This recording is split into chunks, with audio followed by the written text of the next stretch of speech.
Am I the asshole for stopping my husband from traveling? Throwaway. For context, my husband loves to travel, and sometimes he even does it solo. We went together in some countries, and it was fun being with him, doing so, but I got pregnant over the pandemic. So we sat down to talk about it because it was an accident. I've always wanted a baby anyways, just not this soon, and my husband's reaction was expectedly caught off guard, and he had mixed emotions. We both took it as a sign and wanted to keep the baby, but my husband says he still wants to travel and asked if I'm okay with it. My parents said they wanted to have a grandchild anyways and wanted it so bad that they even said they would watch him while we go out and have fun. Before I was even pregnant, they said this. So I knew my baby would be in good hands if we still travel, so I said yes. We decided to go through with the pregnancy. Fast forward to now. Our baby is 8 months, and my husband is an incredible father. He hasn't been anywhere since the baby was born, but he did occasionally talk about where to go next to travel. I honestly thought at this point that he should stay home and be a father because he's a parent now. He shouldn't be gone even for a day away from our baby. I told him this, and he got a bit upset. He wanted to think things through about this, so he asked for a little mental space to not talk about the subject right now, which I agreed. But then, literally the next day, his college friend contacted him and invited him to a wedding in Taiwan.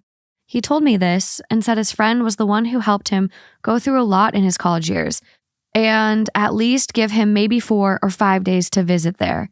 I still said no because things changed. My husband exploded and said that I broke the promise I made while I was pregnant. He kept telling me to give the baby to my parents to watch, but I said we wouldn't be responsible parents if we do that. He kept claiming it's responsible because we know the baby will be safe, but I kept arguing back that it doesn't work that way, and I can really take him to court if he wants to abandon the baby. He broke his game system out of anger and has gotten silent afterwards. He only communicated about baby-related things and won't talk to me about anything else. Am I the asshole? Am I the asshole for screwing up my brother's adoption on purpose?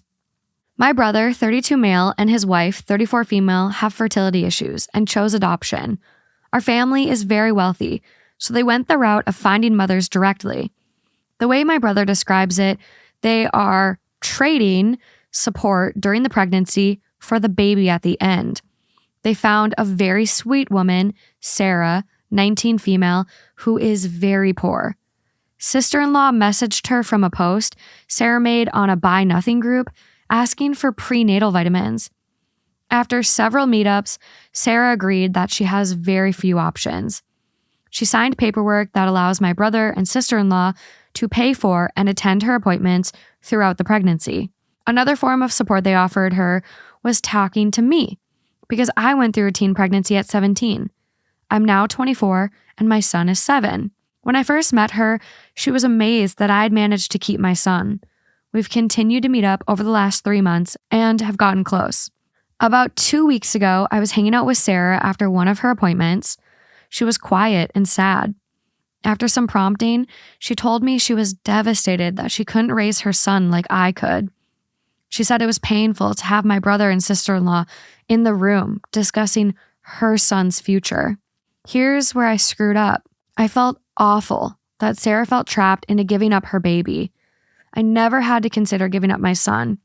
My parents literally just gave us all enough money / real estate, etc., that I could never work again and still raise my son with luxuries. So I asked her how much money she thought she would need in order to keep her son. She was confused by the question.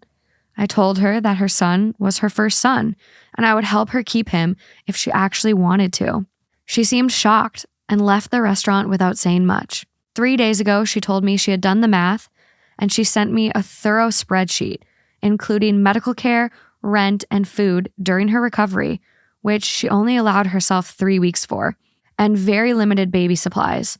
The list was very cheap and included a schedule for how she would pay me back. We met up and I told her I would give her everything she asked for, plus significantly more supplies and higher rent for a longer period of time. I also told her I would pay for vocational training and that she didn't have to pay me back.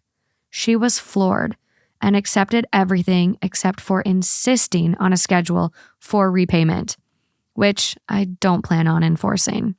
She backed out of the adoption that night. Both my brother and sister-in-law are heartbroken and livid with both of us. She had to block them, and I moved temporarily because they keep showing up to yell at me.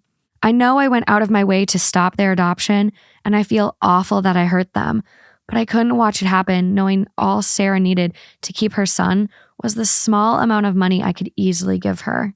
Am I the asshole? So this one is titled, Am I the asshole for yelling at my brother and kicking him out of my house? My 28 female brother, 33 male, and I have a difficult relationship, all because I started dating his best friend, 34 male, 8 years ago. And for him, that was an unforgivable betrayal. And I know that to this day, he still thinks the same.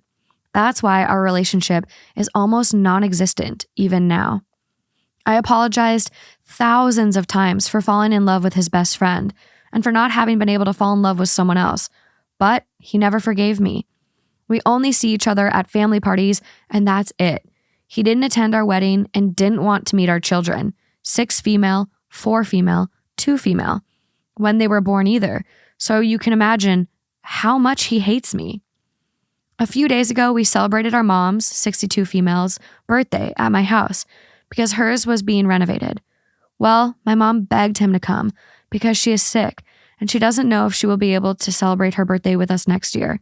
And he accepted her invitation and went to my house. Of course, since he arrived, he made it clear that he was only there for our mom and that he was not interested in playing happy family with me or my kids. I kept quiet because I wanted my mom to have a good day and ignored him. After cutting the cake, my mom opened her gifts, and one of those gifts was an album of the most important moments of all of her children and grandchildren, something that for some reason she asked for a few months ago. And she was so happy with the album that she started looking at all the photos and showing them to the guests while remembering when she took each photo of us, her children. In that album, there were photos of my brother with my husband at their high school graduation. My husband was included because he and my brother have been friends since they were babies, so he is like another son to her. And when my brother saw them, he said something like, quote, "What a nice picture. No one would suspect that you would fuck my little sister." My sister, 31 female, told him to shut up, that he was being rude, but he didn't stop and kept looking at the photos to say things that nobody wanted to hear. So I got tired and asked him to leave my house. I told him that he was being rude and inconsiderate with our mother, and that I didn't want him there. And of course, he stormed off, and now he thinks that the villain of the movie is me. And the worst thing is that one of our sisters, 36 female, thinks the same thing because she thinks that I should have kept quiet since it's my fault that he's like that. Am I the asshole?